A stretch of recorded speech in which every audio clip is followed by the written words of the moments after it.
Hi, I'm Scott Haslam, Chief Investment Officer at Crestone Wealth Management. Welcome to our monthly core offerings update. This month we are focusing on the debate around Aussie housing.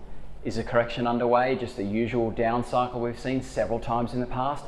Or is it a more sinister credit crunch that will ultimately bring the economy to its knees?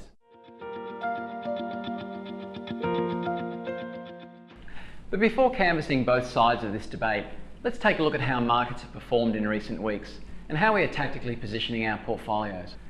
October has been a tough month for risk. Global equities have fallen by around 9%, led by falls in the US and European markets, with US technology particularly bearing the brunt, being down 10%. At Crestone, we started to trim our risk back in September. In particular, we cut our overweight to US equities and moved modestly underweight total equities. For those with well-diversified portfolios, core to our process, returns have been less significantly impacted. The Aussie dollar weakness has helped offshore positions, defensive government bonds have delivered broadly flat returns, while our strong overweight to alternatives and cash assets is expected to have contributed positively to portfolios. So where to from here? We viewed the correction earlier this year as a buying opportunity. We felt the usual signals that global growth was about to end were simply not there. Markets recovered and risk performed well until the US escalated its trade war with China in mid-September, the point where we started to trim our risk. With the US Fed threatening to lift interest rates into restrictive territory and tensions rising in Europe due to another failed Brexit summit, this has become a wall of worry too great for risk markets to scale over recent weeks. Of course, it's not unusual for rising markets to experience 1 or 2 10% corrections each year without succumbing to a bear market. So is this a buying opportunity? Earnings growth is still strong, and valuations following the recent weakness are also below long-run averages. But global growth is not as robust or synchronised as it was at the start of this year. Monetary policy is moving tighter, and there are more signs inflation pressures are rising. We remain cautiously engaged with risk, favouring equities over fixed income, but keeping our strong allocations to cash and alternative assets, which can protect portfolio returns as the cycle matures. Over the coming month, there are key developments that will help us assess the outlook. US midterm elections may influence US-China trade talks. The Fed may step back if growth worries build. It is also likely European worries will drift off the radar over coming weeks. So let's now turn closer to home. There seems little doubt housing is going to be a drag on Australia's growth rate in 2019. Indeed, housing activity has historically been the tail that wags a dog as far as our economy is concerned. Yet much debate rages over whether this is just a normal but significant downturn or something much more sinister. Are we on the cusp of a multi-decade low in wealth, house prices and construction? What's the bearish scenario look like?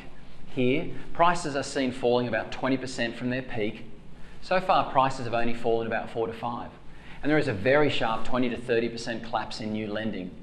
In this scenario, credit growth slows close to zero and the economy potentially tips into recession.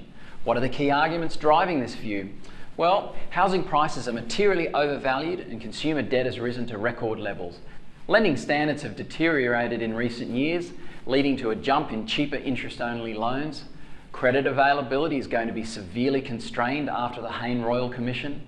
The RBA is also unlikely to be able to help markets by cutting interest rates. The opposition Labor Party, if it wins office, will remove negative gearing on all but new properties. And finally, we are already building too many homes and demand from foreigners has slumped. Of course, there is also a less alarming scenario. In this scenario, prices fall by a more modest 10%, not 20%, broadly in line with past cycles. Lending drops 20%, yet this is also a familiar event. Negative wealth effects and weak construction will drag on the economy, but it's not enough to send Australia into a recession. Some arguments driving this view include the high level of debt is being carried by those most able to afford it. Regulators have been tightening standards for a number of years already, so this should not be a near-term shock. Plus, other lenders are stepping in where major banks are slowing credit. And even if borrowing limits are cut, few borrowers take the maximum their lenders offer them. Households also have a buffer, an average of 3 years, on their mortgage repayments. And the economy is strong. The unemployment rate would need to be much higher to create a recession. Crestone tends to come down on the side of a less bearish view. We still see Aussie housing as a long-lived headwind that will constrain Australia's growth to no more than trend over the coming couple of years. Housing prices may end up as much as 10% lower after being up 40% over the past 5 years, and this might keep the RBA on the sideline for at least a year. We do caution, however, that with lending and house price data more recently accelerating to the downside, the risk of a more severe downturn and a broader impact on asset markets still bears watching over the coming months. For more information about any of today's content, contact your advisor or email us at info@crestone.com.au. See you next month.